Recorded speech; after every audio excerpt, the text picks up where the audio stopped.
In 1622, a woman entered the halls of the Portuguese governor in Luanda with a single goal: to stop a war. But the governor had prepared a subtle insult. He remained seated on his throne and offered no chair to the visiting diplomat. He expected her to sit on the floor like a subject. She doesn't flinch. She makes a silent gesture. One of her attendants immediately drops to all fours, hands and knees, creating a human bench. The woman sits, looking the governor directly in the eye, now his equal in height. That woman was Nzinga Mbande, and for the next 40 years, she would become the greatest nightmare of the Portuguese Empire. In an era when European powers were carving up the world, Nzinga didn't just resist, she outsmarted, outnegotiated, and physically defeated European armies on the battlefield. This is the story of the queen who broke the back of a colonial superpower. To understand Nzinga, you have to understand the world she was born into. It was 1583. The kingdom of Ndongo, located in modern-day Angola, was a powerful state, but it was under siege. The Portuguese had arrived decades earlier. At first, they wanted minerals, but they soon found a far more lucrative commodity: human beings. The Atlantic slave trade was hungry, and the Portuguese colony of Luanda was the mouth of that hunger. Nzinga was the daughter of the king, the Angola. Legend says she was born with the umbilical cord wrapped around her neck, a sign, according to the Mbunu people, that she would grow up to be proud and powerful. Her father doted on her. While other princesses were taught domestic skills, Nzinga was in the war room. She watched her father handle the Portuguese. She learned their language. She learned their religion, and most importantly, she learned their lies. By the time her brother, Njinga Mbande, took the throne, the kingdom was collapsing. The Portuguese were pushing inland, building forts and kidnapping thousands of his people. Mbande was not a warrior. He was desperate. He sent his sister, Nzinga, to Luanda to negotiate a peace treaty. That brings us back to the chair. By refusing to sit on the floor, Nzinga sent a message to every European in the room: "I am not your servant. I am your peer." She negotiated a masterful treaty. She agreed to convert to Catholicism to grease the wheels of diplomacy, taking the name Dona Ana de Souza. But in exchange, she demanded the Portuguese withdraw their forts from Ndongo territory. The governor agreed. He thought he had manipulated a primitive princess. He was wrong. The peace didn't last. It never did. The Portuguese broke the treaty within months. Shortly after, her brother, the king, died under mysterious circumstances. Some say he took his own life in despair. Others whisper that Nzinga poisoned him to take the throne herself. Regardless of the cause, in 1624, Nzinga Mbande became the Angola of Ndongo. But there was a problem. Mbundu tradition forbade a woman to rule. The Portuguese used this to their advantage. They refused to recognize her, instead backing a puppet king who would let them take as many slaves as they wanted. Nzinga was forced to flee her capital.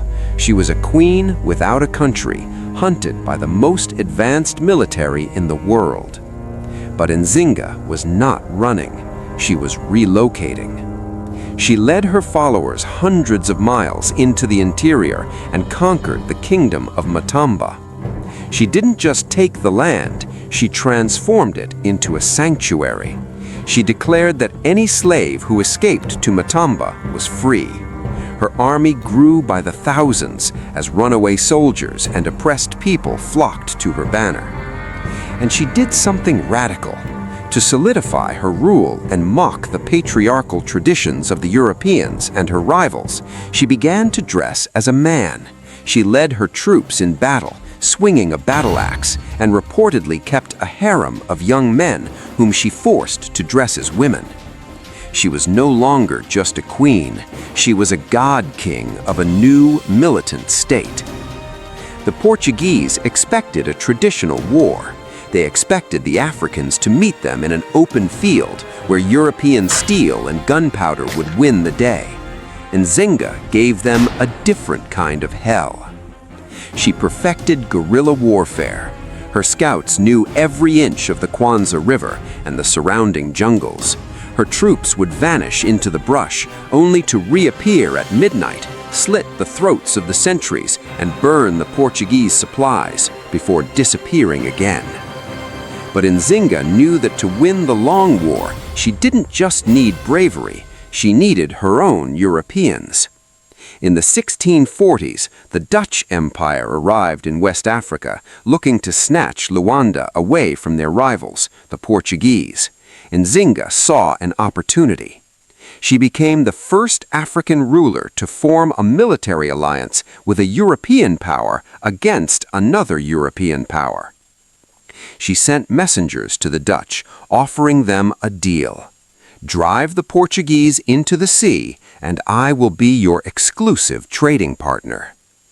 The climax came in 1647 at the Battle of Combi. Nzinga's forces, combined with a Dutch detachment, met the Portuguese main army. It was a bloodbath. Nzinga was in her 60s at this point, but she was seen in the thick of the fight, urging her warriors forward. The Portuguese were decimated. For the first time, a European invincible army had been shattered on African soil. The survivors fled back to the coast, cowering behind the walls of Luanda. For a brief moment, it looked as though Nzinga would drive the colonizers out of Africa entirely. The victory at Combi was legendary, but the Portuguese Empire was vast. They poured in reinforcements from their colony in Brazil, ships filled with fresh soldiers and new cannons. They retook Luanda, and the Dutch, seeing the tide turn, abandoned Nzinga to save themselves. Nzinga was alone again. For the next decade, the Portuguese threw everything they had at her. They tried to assassinate her. They tried to starve her kingdom. They sent mission after mission to capture her, but they couldn't catch a ghost. Nzinga's Matamba became a fortress. She used diplomacy when she needed to buy time, and fire when she needed to defend her borders. Even in her 70s, she remained the primary obstacle to Portuguese expansion. Eventually, the Portuguese grew tired. The war with Nzinga had cost them a fortune in gold and thousands of lives. They realized they could never truly conquer her. In 1656, after 40 years of near-constant warfare, the Portuguese did something unthinkable for a colonial power at that era. They signed a peace treaty that recognized Nzinga Mbande as the legitimate sovereign queen of Matamba. They didn't just stop fighting her, they conceded. Nzinga Mbande passed away in 1663 at the age of 81. She died in her own bed, in her own kingdom, as a free woman. In the centuries that followed, the story of Nzinga was often suppressed by colonial historians who didn't want the world to remember a woman who had defeated them. But the people of Angola never forgot. During the Angolan War of Independence in the 20th century, her name became a rallying cry. She became a symbol of Pan-African resistance.